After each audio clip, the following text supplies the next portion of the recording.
안녕하세요. 차교수와 고급물리학 5번째 시간입니다. 고전역학 트랙에서 뉴턴 역학을 하고 있는데 지난 시간에 1차원 운동에 이어서 이번에는 중심력 공부합니다. 중심력이 어떤 힘이길래 중심력을 특별히 공부할까 하는 생각 들겠죠. 이 시간 끝날 때쯤이면 알게 될 텐데 먼저 중심력이 무엇인지 알아야 되겠습니다. 중심력 하면 무엇하고 혼동이 잘 되냐면 구심력과 혼동이 됩니다. 두 개가 같은 게 아닙니다. 구심력이란 뭐냐면 원운동을 시켜주는 힘이고 영어로는 센트리피탈 포스 이렇게 얘기합니다. 원운동을 하려면 특히 등속 원운동을 하려면 중심을 향하는 크기가 일정한 힘이 필요하죠. 이것을 갖다가 구심력이라고 부르는데 중심력은 이것과 다릅니다. 영어도 뭐냐면 센트럴 포스겠어요. 센트럴 포스의 정의는 뭐냐면 힘의 방향이 항상 한 점을 향하는 힘입니다. 그래서 그림으로 그리면 이렇게 되겠어요.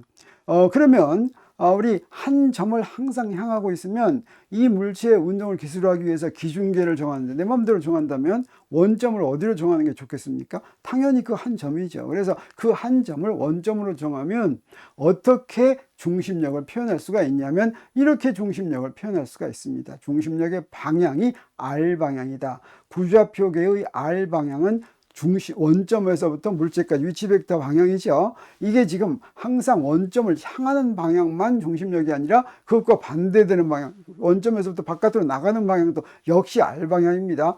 그 경우에는 중심력에 해당한다라고 할 수가 있겠어요. 그래서 어떤 힘을 구좌표계로 표현했을 때 바로 이렇게 단위 벡터 R로 딱 표시될 것 같으면 그것은 중심력이다 이렇게 얘기할 수가 있습니다.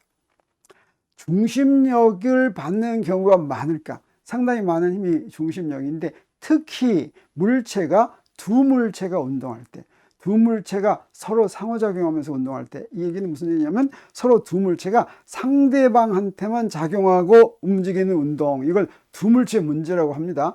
다른 물체가 또 끼어들면 세 물체죠. 그러니까 두 물체가 서로 상대방만 잡아다닐 때, 그때 이제 이런 식으로 그리겠어요. 여기 두 물체가 있는데, 자, M1과 M2가 있고, 적당히 그린, 기준계에서 위치 벡터가 R1, R2일 때, M1은 M2가 작용하는 힘, F1, 2가 작용하고, 그래서 두 번째가 원인, 첫 번째가 대상이죠. 그 다음에 M2는 F2, 1을 받을 때, 이렇게 상대방에 의한 힘만 받을 때, 무슨 일이 벌어지냐면, 운동 방정식을 한번 세워보겠습니다. 그래서 첫 번째 물체에 대한 운동 방정식은 어때요? 첫 번째 물체가 받는 힘 곱하기 M1 곱하기 DT제곱분의 D제곱, R1 이렇게 하면 되죠. 두 번째도 이런 식으로 쓰면 되죠. 그러면 이 두 개를 한번 더해 보겠습니다. 두 식을 더하면 무슨 일이 벌어지냐면 이런 식이 나오는데 이 식을 금방 어떻게 쓸 수가 있냐면 우선 맨 첫 번째 거 요거는 합력인데 이렇게 합분은 어떻게 되냐면 F12하고 F21은 어떤 관계가 있습니까?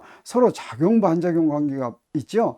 그리고 두 물체 시스템에서 두 물체끼리 작용하는 힘을 이걸 갖다가 내력이다 이렇게 얘기하는데 내력의 합은 항상 0이다. 그래서 아무튼 이거 보니까 F12 더하기 F21은 0 해야 되겠죠? 이건 0입니다.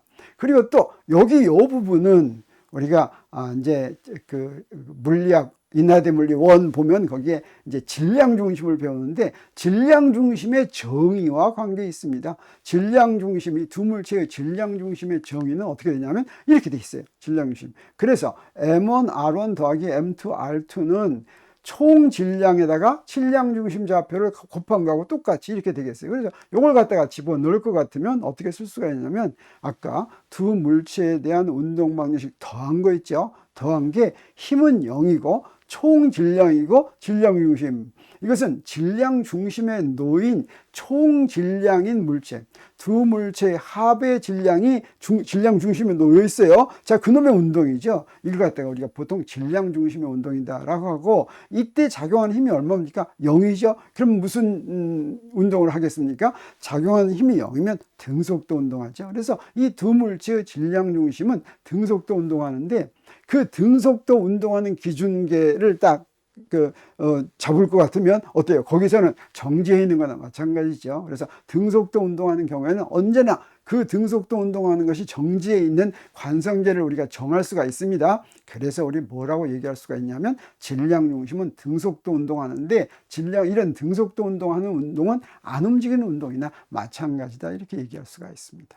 그러면 두 물체가 운동하는 것은 어떻게 표시할 수가 있느냐? 질량 중심은 안 움직이는 거나 마찬가지인데, 이건 무엇을 표시하면 좋냐면 상대좌표로 표시하면 좋습니다. 상대좌표를 우리 정의하기 위해서 먼저 두 식을 어떻게 바꿔 써보냐면, 첫 번째 물체에 대한 운동방정식을 M1으로 나누고 두 번째 물체에 대한 건 M2로 나누고, 그래서 빼겠어요. 이렇게 빼면 무슨 일이 벌어지느냐? 빼면 여기에 힘이 있는 쪽은 더하기가 되는데, 이 더하기는 우리가 뭘 이용한 거냐면 F12는 마이너스 F21이다 라고 하는 걸 여기다 이용했어요. 그래서 F21은 어떻게 쓸 수가 있겠습니까? 마이너스 F12에서 여기 마이너스가 이게 플러스 부호가 이렇게 되겠죠. 그리고 여기서는 이제 뭐가 되느냐? R1 빼기 R2 이렇게 되는데, 바로 이 R1 빼기 R2를 우리 무엇이라고 정의하냐면 상대좌표다 이렇게 합니다. 그래서 이 상대좌표에 대한 운동방정식을 세워볼 것 같으면 요거 옆에 있는 요거 상대좌표는 요게 되고, 요건 어떻게 되냐면 이게 뭐 어떻게 돼요? 두 질량의 역수의 합이죠. 이것이 무엇을 정의할 수 있게 만드냐면 두 질량의 환산질량을 만들 수가 있는데, 환산질량은 어떻게 정의가 된 거냐면 환산질량을 뮤라고 부릅니다. 뮤분의 1은 M1분의 1 더하기 M2분의 1 이렇게 부르는 거예요. 지금 여기를 뮤분의 1 이렇게 놓은 거예요. M1분의 1 더하기 M2분의 1을. 그러면 뮤는 어떻게 되겠습니까? 뮤는 M1 더하기 M2분의 M1, M2 이렇게 되겠죠. 만약에 두 질량 중에 하나가 굉장히 크다면, 예를 들어서 M1이 굉장히 크다면 뮤는 뭐하고 같아지냐면 M2하고 같아집니다. M1으로 나누면 M2만 남죠. 자, 그러면 이 운동방, 그 다음에 저 F12는 뭐가 되겠어요? 저 F12는 아까 우리가 구했는데 F12가 바로 뭡니까? 2가 원한테 작용하는 힘이죠. 그래서 이 힘의 방향은 R1 빼기 R2 이렇게 되겠어요. 그래서 R1 빼기 R2를 그 크기로 나누면 단위 벡터가 되는데, 이게 바로 뭐가 되겠습니까? 상대좌표에서 상대좌표를 구좌표로 표시했을 때 그 상대좌표의 단위 벡터가 되죠.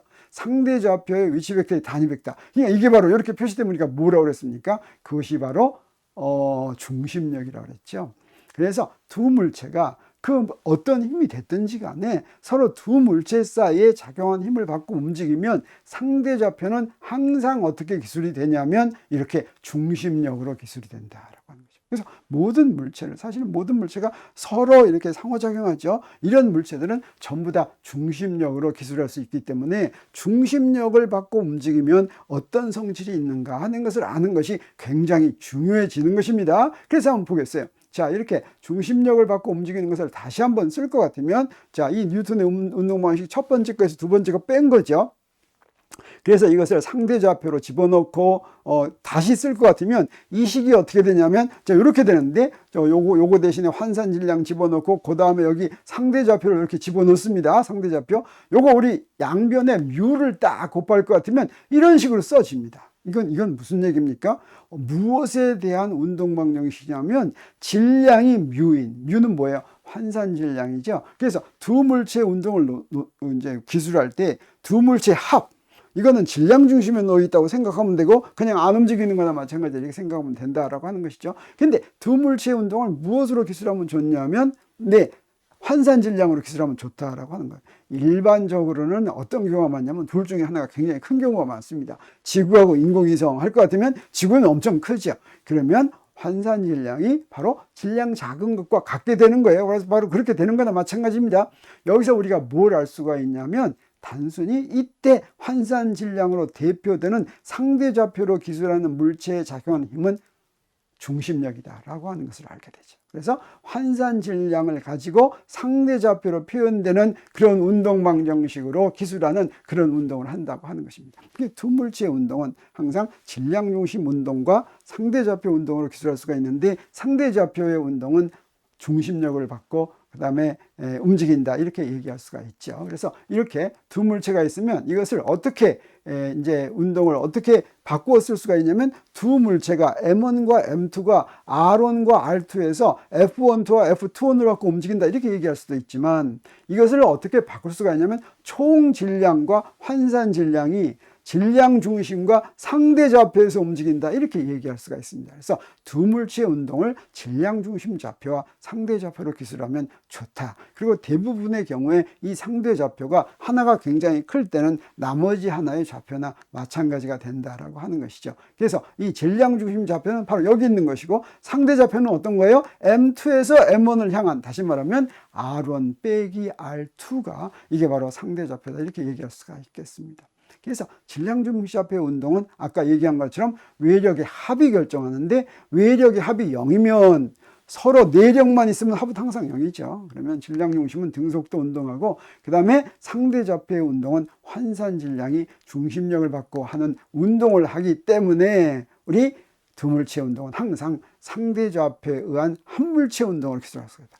두 물체 운동이 한 물체 운동이 되는 겁니다. 일단 그래서 이제 편해집니다. 그러면 이렇게 기술하면 언제든지 좌표 변환에 의해서 상대 좌표로 구한 것을 우리가 각각의 물체의 운동을 알고 싶으면 그것을 다시 구할 수가 있습니다. 우리 그래서 맨 처음에 어떻게 했습니까? R1과 R2에서 질량 중심 좌표와 상대 좌표를 어떻게 구했어요? 자, 이렇게 구했죠. 이게 바로 질량 중심 좌표 구하는 식이고 상대 좌표 구하는 식이죠. 그러면 거꾸로 질량 중심과 상대 좌표에서부터 R1, R2도 바로 구할 수가 있습니다. 그래서 질량 중심 운동과 상대 좌표를 이미 구했으면, 시간의 함수로 구했으면 언제든지 R1과 R2를 이렇게 구할 수가 있다라고 하는 것이죠. 자, 그러면 이제 서로 두 물체가 움직일 때 중심력을 받는 한 물체의 운동으로 기술할 수가 있는데, 중심력을 받고 움직이는 물체는 어떤 특징을 가지고 있을까 궁금하죠? 어떤 특징을 가지고 있냐면 두 가지의 특징이 있습니다. 하나는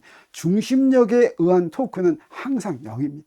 토크가 0이다. 우리 토크 우리가 전에 좀 배웠었죠. 그래서 토크가 0이면 어떤 일이 벌어지냐면 각운동량이 보존되고, 각운동량이 보존되면 어떤 일이 벌어지냐면 평면에서만 운동합니다. 그래서 중심력을 받고 움직이는 물체는 평면 위에서만 움직이기 때문에 2차원 운동이 된다고 하는 것이죠. 3차원 운동이 필요가 없는 것입니다. 두 번째는 뭐냐면 중심력의 경우에는 컬이 0입니다. 우리 여기 멤버십 코스에 물리를 위한 수학에서 지금 하고 있습니다. 조금 순서가 조금 늦게 가서 우리가 다이버전스까지 했는데 바로 다음 시간에 이제 컬을 할 처럼인데, 이 컬이 0인데 컬이 0이면 굉장히 좋은 성질이 있습니다. 왜 그러냐면 컬이 0인 힘은 보존력이다 이렇게 얘기할 수가 있고, 보존력을 받고 움직이면 그 물체의 역학적 에너지가 보존되어서 물체의 운동을 아주 간단하게 기술할 수가 있습니다. 그래서 중심력에 의한 토크가 0인 경우와 중심력의 컬이 0이다 라고 하는 게 무슨 의미인가 하는 걸 간단히 설명하겠습니다. 자, 각운동량 보존, 이것은 우리가 회전 운동을 다룰 때는 병진 운동 다루는 거 그대로 갖다가 쓸 수가 있다고 그랬죠. 그래서 선운동량 보존을 먼저 볼 것 같으면 선운동량의 운동 방식이 이렇게 됩니다. 그래서 만약에 F가 0이면 그럼 어떻게 돼요? 자, DT분의 DP가 0이면 P가 보존되죠. 그래서 F가 0이면 선운동량이 보존된다라고 하는 것인데, 이 병진 운동에 대한 회전 운동의 운동 방식은 이렇게 생겼죠. 그래서 이때 이 타우는 토크입니다. 토크가 0이면 무엇이 보존되는 거예요? 내 EL 각운동량이 보존된다 이렇게 얘기할 수가 있는 것이죠. 그럼 중심력을 한번 보겠어요. 중심력은 어떤 힘입니까? 항상 R, 단위 벡터 R로 표시되는 것이죠. 근데 토크는 어떻게 구하냐면 힘 F에 의한 토크는 우리 이렇게 구합니다. R 크로스 F죠. 근데 R은 뭐예요? R이고 F는 뭐예요? FR 중심력이니까. 그럼 여기서 R 단위 벡터하고 R 단위 벡터 똑같은 단위 벡터, 서로 평행한 벡터죠. 두 개의 벡터 곱은 어떻게 됩니까? 0이죠. 그래서 중심력에 의한 토크는 항상 0이다 라고 하는 걸 우리가 알 수가 있겠고, 그러면 어떻게 돼요? 아까 얘기한 것처럼 여기서부터 각운동량이 바로 보존되는데, 각운동량이 보존되면 평면 운동을 한다라고 하는 것인데, 각운동량이 보존된다라고 하는 것은 각운동량의 크기가 일정할 뿐 아니라 방향도 일정하게 유지된다 이런 뜻이 되겠어요. 그래서 각운동량은 우리가 어떻게 쓸 수가 있냐면 R 크로스 P 이렇게 쓸 수 있는데, P는 바로 뭡니까? MV죠. 그래서 V는 델타 T분의 델타 R입니다. 그래서 각운동량은 우리가 어떻게 간단히 쓸 수가 있냐면 MR 크로스 델타 T분의 델타 R. 그래서 이 델타 R이 변이죠. 자, 이게 각운동량의 방향이 요거의 방향으로 결정이 되는데, 우리 처음에 어떤 물체가 있는데 여기 위치 벡터가 요런 데서 요게 이제 위치 벡터입니다. 여기서 요만큼 움직였어요. 델타 R만큼 움직였어요. 그러면 R 크로스 델타 R의 방향이 각운동량의 방향이죠. 그래서 여기서 이 XY 평면에서 R 크로스 델타 R 할 것 같으면 Z축을 향하는 놈이 나옵니다. 그래서 이 델타 R을 XY 평면에 놓은 거예요. 자, 그러면 그 다음 또다시 움직일 때는 어떻게 움직여야지만 되냐? 또다시 움직일 때는 어떻게 해야 되냐면 각운동량의 방향이 안 변해야지 되니까 델타 R 프라임 곱하기 델타 R 프라임 이렇게 해야 되는데 델타 R 프라임이 또 어디에 있어야 되겠습니까? 반드시 XY 평면에 있어야 되겠죠. 그래서 각운동량의 방향이 보존이 되려면 이게 움직일 때 같은 평면에서만 움직여야 된다라고 하는 걸 우리가 알 수가 있습니다. 중심력을 받으면 그래서 항상 평면에서만 움직인다라고 하는 이런 중요한 결과를 하나 알게 되는 것이죠. 그래서 각운동량이 일정하다라고 하는 것이 바로 평면 운동을 한다는 것과 이제 같게 됩니다. 자, 그러면 두 번째 성질, 중심력의 두 번째 성질은 뭐냐면 보존력을 받는다라고 하는 것이죠. 보존력과 포텐셜 에너지 사이에는 어떤 관계가 있냐면 힘이 있으면, 힘이란 우리 이렇게 힘의 법칙인데 물체가 어떤 위치에 있을 때 힘이 작용하는 거, 이걸 얘기하는 거죠. 그래서 이 힘이 보존력이 위해서는 어떤 그 조건이 필요하냐면 보존력이면 포텐셜 에너지를 정의할 수가 있어야 되는데 포텐셜 에너지란 정의가 어떻게 되어 있냐면 이렇게 되어 있습니다. 이거 선적분인데 공간에서 이 선적분은 일반적으로는 경로에 의존하죠. 처음 점에서 다 끝점까지 갈 때 그때 어떤 경로를 따라서 가느냐에 따라서 이제 선적분이 달라지는데 포텐셜 에너지는 무엇의 함수입니까? 저 끝점의 함수예요. 그래, 이 얘기는 뭐냐면 이 선적분이 경로에 의존하지 않아야 된다라고 하는 것이죠. 그래서 이렇게 정의된 포텐셜 에너지를 말로 할 것 같으면 물체에 작용하는 보존력, FR이 지금 보존력입니다. 앞에 마이너스가 있어요. 이걸 거스르면서 어디서부터? 기준점에서부터. 기준점은 포텐셜 에너지가 0이라고 내가 마음대로 정한 점이에요. 여기서부터 이제 어디까지? 내가 지금 포텐셜 에너지를 구하는 데까지 가는데 한 1인데 이 1이 포텐셜 에너지를 이렇게 표현하려면 이 선적분이 경로에 의존하지 않아야 된다라고 하는 것이죠. 그래서 우리 기준점이 있고 한 점에서 다른 점까지 이렇게 C1이라는 경로를 따라서 이렇게 이제 선적분을 했습니다. 그리고 C2에 따라서 이렇게 또 선적분을 하면 일반적으로는 두 경로에 따라서 시작점과 끝점은 같더라도 일반적으로는 선적분이 다를 수가 있어요. 근데 이게 이제 포텐셜 에너지를 표현을 하려면 이 두 개가 같아야 된다. 즉 포텐셜 에너지 이렇게 표현하려면 이걸 정의하려면 이 두 선적분이 같아야 된다라고 하는 것인데 이 두 선적분이 같으면 어떤 특징을 갖게 되느냐면 자 이렇습니다. 선적분이 경로에 의존하지 않으면 우리 자 이렇게 한번 이렇게 하겠어요. 자 이런 선적분이 있다고 하면 이걸 거꾸로 할 것 같으면 방을 이렇게 거꾸로 똑같은 경우인데 거꾸로 가면 어떻게 되겠습니까? 거꾸로 가는 경로를 우리 마이너스 C1 저 처음에 거를 C1이라는 경로라고 한다면 거꾸로 가는 건 마이너스 C1 하겠어요? 자 이렇게 거꾸로 갈 것 같으면 이건 DR이 전부 마이너스 DR이 되는 것이니까 적분값이 마이너스가 됩니다. 경로는 같은데 간 방향이 다르면 이렇게 마이너스가 되는 거예요. 그래서 어떤 선적분을 하냐면 시작해서 어떤 점에 갔다가 원래로 다시 돌아오면 그러면 어떻게 될까? 자 와가지고 처음에 시작해서 어디 갔다가 다시 이렇게 돌아왔어요. C2로 돌아왔어요. 근데 경로에 의존하지 않는다면 어떤 일이 벌어지냐면 자 한 바퀴 삥 돈 거죠. 이게 경로에 의존하지 않으면 C1으로 가나 C2로 가나 같으면 한 바퀴 삥 돌아간 거는 어떻게 쓸 수가 있습니까? 마이너스 C1으로 간 거에다가 C2로 간 걸 더한 거라고 이렇게 얘기할 수가 있겠죠. 근데 마이너스 C1으로 간 건 뭡니까? C1으로 간 거에 마이너스죠. 그런데 두 개의 선적분이 같으면 어떻게 됩니까? 0이 되죠. 그래서 이렇게 이걸 뭐라고 하냐면 패곡선 경로입니다. 이렇게 닫힌 경로에 대해서 선적분을 하면 0이 되면 이게 바로 포텐셜 에너지를 정의할 수 있는 정의가 되는 것입니다. 그래서 첫 번째 정의가 뭐였습니까? 시작점에서 끝점까지 선적분이 경로에 의존하지 않으면 포텐셜 에너지를 정의할 수가 있었죠. 그게 무슨 말이냐 똑같으냐면 한 번 패곡선에 대해서 선적분하면 0이 되는 거나 마찬가지입니다. 이걸 우리 또 어떻게 표현할 수가 있냐면 자 이렇게 패곡선에 대한 선적분이 0이면 우리 앞으로 배울 스톡스 정리 아니면 우리가 이제 Mathematics for Physics에서 다음 시간에 우리가 할 건데 Mathematics for Physics에서 다이버전스 배울 때는 다이버전스 정리가 있는데 컬을 배울 때는 스톡스 정리가 있습니다. 그 스톡스 정리에 의할 것 같으면 이렇게 된 거예요. 자, 그래서 어떤 벡터장이 있으면 벡터장의 이 폐곡선에 대한 선적분은, 이 폐곡선은 아무렇게나 그려도 좋아요. 임의의 폐곡선에 대한 선적분은 그 폐곡선으로 둘러싸인 면에 대한 무엇의 면적분과 같으냐면 컬 F의 면적분과 같다라고 하는 것입니다.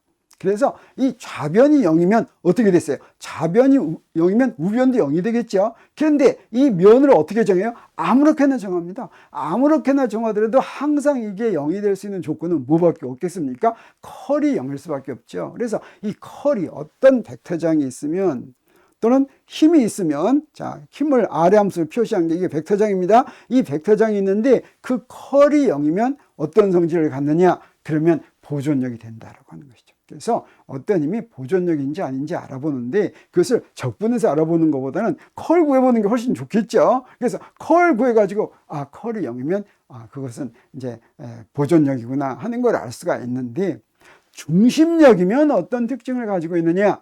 자, 보존력의 조건이 컬이 0인데 중심력인 경우에는 이 컬이 항상 0이다라고 하는 것입니다. 자, 그러면 먼저 이 보존력 할 때 우리 일 에너지 정리에서부터 나오는데, 뉴턴의 운동방정식을, 이건 우리가 지난번 고급 물리학 2에서 양자역학 할 때 이거 잠깐 소개한 것입니다. 그래서 이 첫 번째 시간에 소개한 거기 때문에 여기 이렇게 달았어요. 그때 강의한 거하고 똑같은 것인데, 자, 뉴턴의 운동 법칙을 한 번 적분했는데, 한 번 적분하면 이 좌변이, 사실 1차원만 얘기해서 그렇지 좌변이 바로 그 선적분이 됩니다. 자, 그러면 어떻게 되냐면 좌변이 1이 되고 우변이 운동 에너지 변화량이 되는데, 이게 바로 일 에너지 정리였죠. 그래서 운동 법칙과 일 에너지 정리가 똑같은 내용이다 하는 것을 우리가 이제 이야기했었고, 그 다음에 우리 무슨 일이 벌어지냐면, 역학적 에너지 보존 법칙으로 갈 때는 어떻습니까? 이 일 에너지 정리에서 우리 좌변이 만약에 보존력이라면 이렇게 포텐셜 에너지로 표현할 수가 있고, 이 포텐셜 에너지로 표현하면 저 힘이 이렇게 두 개로 이렇게 기준적으로 나눠 가지고, 하나는 Vx1이고 또 하나는 마이너스 Vx2인데, 요거를 딱 표시해서 저 위에 거하고 같이 할 것 같으면 뭐가 됐습니까? 요게 바로 뭐가 됐냐면, 이렇게 해서 단순히 이항만 해가지고 역학적 에너지 보존 법칙이 나왔죠. 그래서 보존력이다. 지금 요거 1차원에서만 했지만 3차원에서 똑같이 성립합니다. 그래서 보존력이다라고 하면 굉장히 좋은 법칙, 즉 역학적 에너지 보존 법칙이라고 역학적 에너지를 정의할 수 있다라고 하는 것이죠. 그래서 이 역학적 에너지가 바로 운동 에너지 더하기 포텐셜 에너지, 이렇게 정의를 하는 것이죠. 그래서 보존력이면 역학적 에너지가 보존이 되는데, 자, 언제 이런 일이 벌어집니까? 언제 이런 일이 벌어지냐면 중심력이면, 중심력의 경우에는 항상 컬이 0이다라고 하는 것이죠. 중심력이면 컬이 0이니까 우리 역학적 에너지 보존 법칙을 쓸 수가 있다라고 하는 것을 알게 되는 것입니다. 그래서 이런 좋은 성질이 있습니다. 오늘 중심력을 배우면서 왜 특별히 중심력을 배웠는가 하는 것을 정리하면, 이렇게 얘기할 수가 있겠어요. 두 물체 운동은 어떻습니까? 항상 질량 중심 운동과 상대 운동으로 기술할 수가 있는데, 이 상대 운동이 어떻습니까? 중심력을 받는 운동이 되죠. 그래서 한 물체 운동이면서 중심력을 받는 운동이 됩니다. 근데 중심력을 받으면 어떤 특징이 있다고 그랬습니까? 토크가 0이라고 그랬죠.